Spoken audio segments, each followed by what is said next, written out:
इतना ही सुखी होने का मार्ग है। जगत के प्राणी अनादि से दुखी हैं, उसके कारण अनेक नहीं हैं। एक कारण है अपने आभ्यंतर अमूर्त शरीर की अस्वीकृति।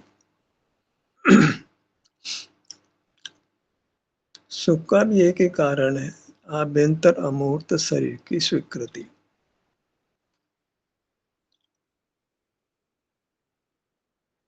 अपना आभ्यंतर अमूर्त शरीर है, वही हमारा स्वरूप है, वही मैं हूँ, ऐसा जीव को निर्णय नहीं हुआ और बाहर ही बाहर देखता रहा, सुख का उपाय बाहर ढूंढता रहा।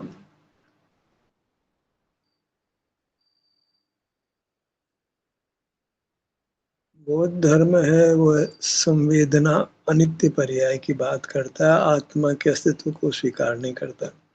न आत्मा के न आभ्यंतर अमूर्त शरीर का। संवेदना संवेदना ये धारावार रूप से होती है। उस संवेदना व्यय होती है, दूसरी संवेदना का उत्पाद होता है। कोई वस्तु रूप से कोई पदार्थ नहीं है, ऐसा बौद्ध धर्म मानता है। शरीर को स्वीकार नहीं करता है। जैन धर्म भी शरीर शब्द को स्वीकार नहीं करता, आभ्यंतर अमूर्त शरीर को वह आत्मा की बात करता है। अन्य धर्मों में आत्मा की बात, रूह की बात आती है, पर उसको शरीर रूप से नहीं पहचानते। कोई भगवान का अंश मानता है, भगवान में जाके मिल जाता है और उसका अलग अस्तित्व नहीं है, अद्वैतवाद है। एक ही परमात्मा का ही रूप है, परमात्मा ही सब जगह फैला हुआ है।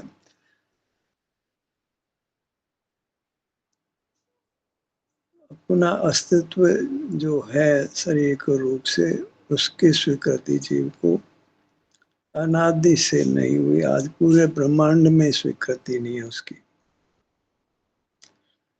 पांव से मस्तक तक जो अनुभव में आ रहा है, शरीर के दो हाथ है, दो पैर है, मुंह है, कान है, आंखें, सभी पुद्गल के अंग हैं, अपना स्वरूप नहीं है, ऐसा संसारी प्राणी मानते हैं।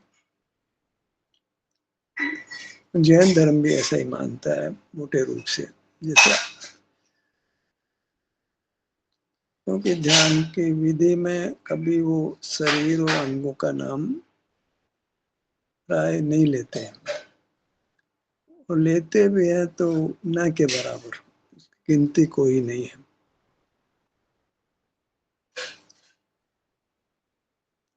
वास्तु विस्तार की चर्चा की है अमरचंद्र ने रोचन सार की टीका में, लेकिन वास्तु कह करके भी शरीर संज्ञा नहीं दी, उसको शरीर नाम नहीं दिया।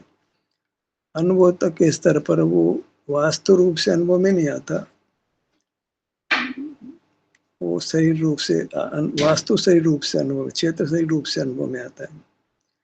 द्रव्य क्षेत्र काल भाव की बात करके भी क्षेत्र को ऊर्ध्व नहीं किया जाता। हर द्रव्य का क्षेत्र होता है, जीव बहु प्रदेशी है, पुद्गल एक प्रदेशी है, व्यवहार से बहु प्रदेशी है। और शरीर शब्द पुद्गल को दिया गया, पुद्गल की रचना को शरीर शब्द दिया गया, जबकि जीव के साथ बद्ध कर्म है, वह उसका विपाक जीव पुद्गल दोनों में होता है। वो जीव को भी शरीराकार करता है, पुद्गल को भी शरीराकार करता है, वो मत भी उसमें भेद नहीं करता है।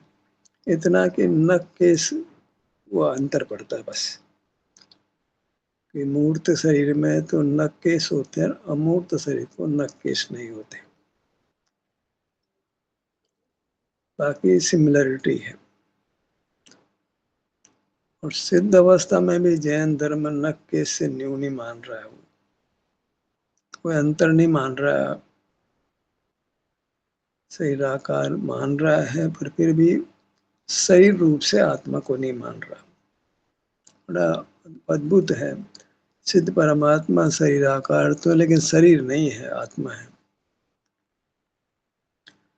जब ध्यान करना चाहेंगे तो फिर कैसे ध्यान करेंगे? आत्मा का कोई आकार विशेष के बगैर नाम कैसे देंगे उसको?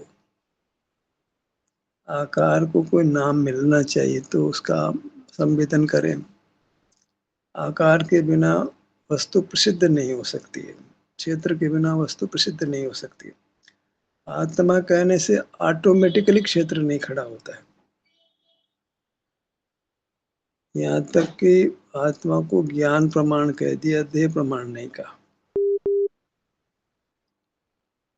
प्रधानता से उसको यही कहा कि आत्मा ज्ञान प्रमाण है, ज्ञान बराबर है चेतना, ज्ञान दर्शन के बराबर आत्मा है। जबकि ज्ञान दर्शन का कोई आकार नहीं होता है, तो परिणाम है।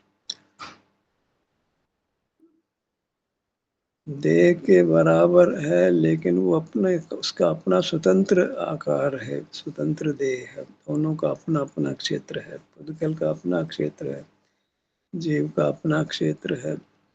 और असल में पुद्गल को एक द्रव्य रूप में तो कोई सही रूप होता नहीं है। वो तो मिलकर के काम हुआ, कई परमाणु मिलकर के उस शरीर नाम को धारण कर। कक्षा में कई विद्यार्थी हैं, उन मिलकर के कक्षा कहलाती है वो।